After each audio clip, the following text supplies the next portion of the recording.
Welcome to my YouTube channel. आज इस video में हम बात करेंगे स्टीव जॉब्स की बायोग्राफी के बारे में, जो कि लिखी है वॉल्टर इसाकसन ने। वॉल्टर इसाकसन एक एक्लेम्ड अमेरिकन एकेडमिशियन, ऑथर और जर्नलिस्ट है। स्टीव जॉब्स की ये बायोग्राफी लिखना अपने आप में एक बहुत ही डिफ़िकल्ट टास्क था। तो वॉल्टर इसाकसन ने इस बायोग्राफी को लिखने के लिए कम से कम 40 इंटरव्यूज़ कंडक्ट किए स्टीव जॉब्स के रिलेटिव्स के, उनके फ्रेंड्स के और उनके कलीग्स के। तब जाकर उन्होंने मटेरियल कलेक्ट किया और एक ऑनेस्ट अकाउंट दिया स्टीव जॉब्स की लाइफ का।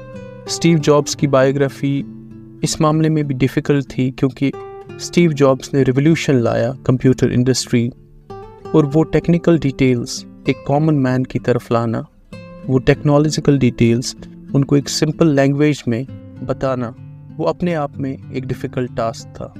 मगर इस डिफ़िकल्ट टास्क को वॉल्टर इसाकसन ने बड़ी ही बखूबी से अंजाम दिया और कॉमन रीडर की तरफ उनके सामने इन टेक्नोलॉजिकल डिटेल्स को बड़ी ही बखूबी से लाया। आयरॉनिकली ये स्टीव जॉब्स की बायोग्राफी जो है अक्टूबर 2011 को पब्लिश हुई, कुछ ही हफ्तों के बाद जब स्टीव जॉब्स की डेथ हुई बिकॉज ऑफ पैनक्रियाटिक कैंसर। इस बुक को फिल्म में भी अडॉप्ट किया गया है 2015 में। चलिए अब इस बायोग्राफी को थोड़ा सा समझते हैं। 1960s में कल्चरल लैंडस्केप सेंटा क्लारा और सैन फ्रांसिस्को में बहुत ही डिफरेंट एटमॉस्फेयर था और बहुत सारी मूवमेंट्स और आइडियोलॉजीज़ जो है वो जन्म ले रही थी। इसी टाइम पे टेक्नोलॉजी जो है वो रैपिडली इवॉल्व हो रही थी।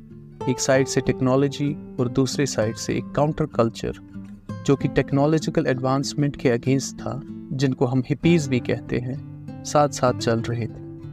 पहले तो टेक्नोलॉजिस्ट्स और हिपीज़ के बीच में बहुत टेंशन हुआ करता था, मगर 1970s में कंप्यूटर को देखा जाने लगा as a symbol of liberation and individual expression. तो उस वजह से अब धीरे धीरे हिपीज़ और ये काउंटर कल्चर वाले भी अंडरस्टैंड करने लगे थे कि अब फ्यूचर वर्ल्ड जो है वो कंप्यूटर्स का ही है।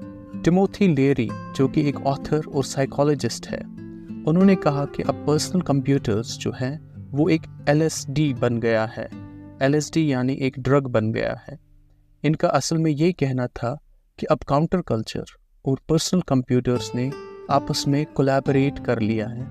स्टीवर्ट ब्रैंड जो एक राइटर है और को फाउंडर है होल अर्थ कैटलॉग ने एक क्रिटिकल रोल प्ले किया हैकर्स और हिपीज़ को साथ लाने में। उनकी जो होल अर्थ कैटलॉग है ने इस आइडिया को प्रमोट किया कि टेक्नोलॉजी एक इंसान को पावरफुल बना सकती है।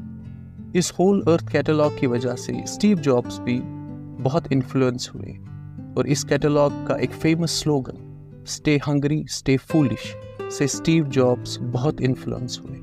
इसी दौरान होम ब्रू कंप्यूटर क्लब वजूद में आया, जिसमें गॉर्डन फ्रेंच जो एक अमेरिकन इंजीनियर और प्रोग्रामर थे और फ्रेड मूर ने की रोल प्ले किया।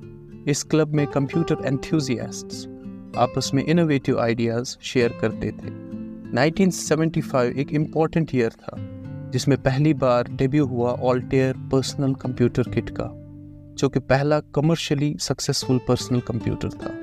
बिल गेट्स और पॉल एलन जो कि एक बिजनेसमैन थे, उनकी वजह से बेसिक PASIC यानी beginners all purpose symbolic instruction code alter के लिए डेवलप हुआ।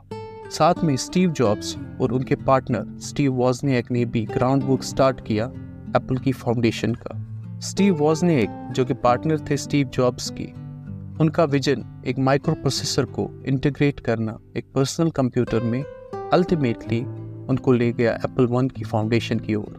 स्टीव वॉजनिएक की डेडिकेशन का अंदाज़ा इस बात से लगाया जा सकता है कि वो दिन में HP के लिए काम करते थे और उसके बाद शाम को अपने प्रोजेक्ट के लिए।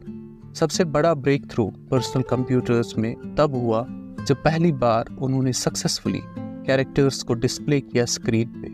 दूसरी ओर स्टीव जॉब्स बहुत रिसोर्सफुल थे। उन्होंने क्रूशल रोल प्ले किया डायनेमिक रैम चिप्स को ऑब्टेन करने में।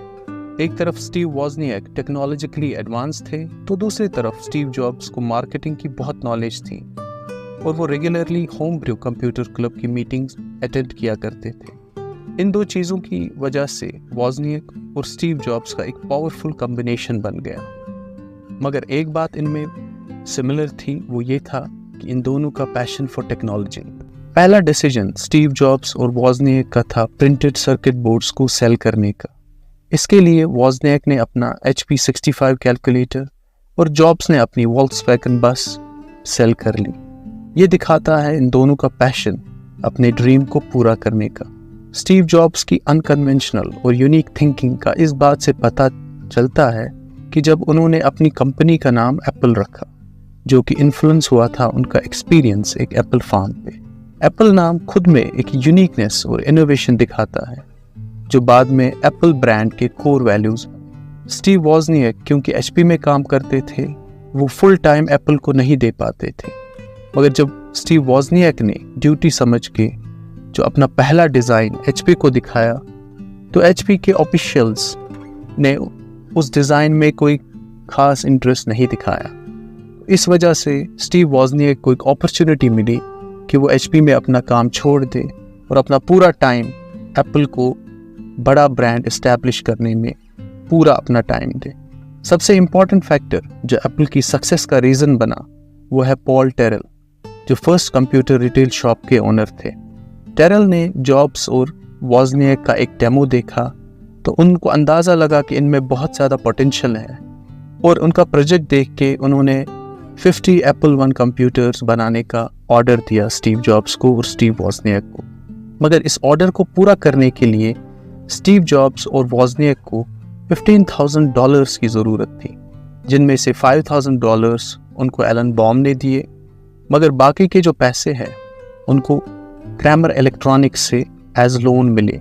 जब उन्होंने उनको कन्विंस किया कि ये प्रोजेक्ट जो है ये सक्सेसफुल होगा, तब जाकर क्रैमर इलेक्ट्रॉनिक्स ने उनको 1 महीने का लोन दिया। इस तरह से एक सिग्निफिकेंट माइलस्टोन अचीव हुआ एप्पल की सक्सेस का। ये सारे इवेंट्स इस बायोग्राफी में स्टीव जॉब्स की डिटर्मिनेशन, उनके परसुएशन स्किल्स और उनकी एबिलिटी मुश्किलों से लड़ने की दिखाता है, जिसने एप्पल को आज इस ज़माने में एक बहुत बड़ा ब्रांड बनाया है। Thank you.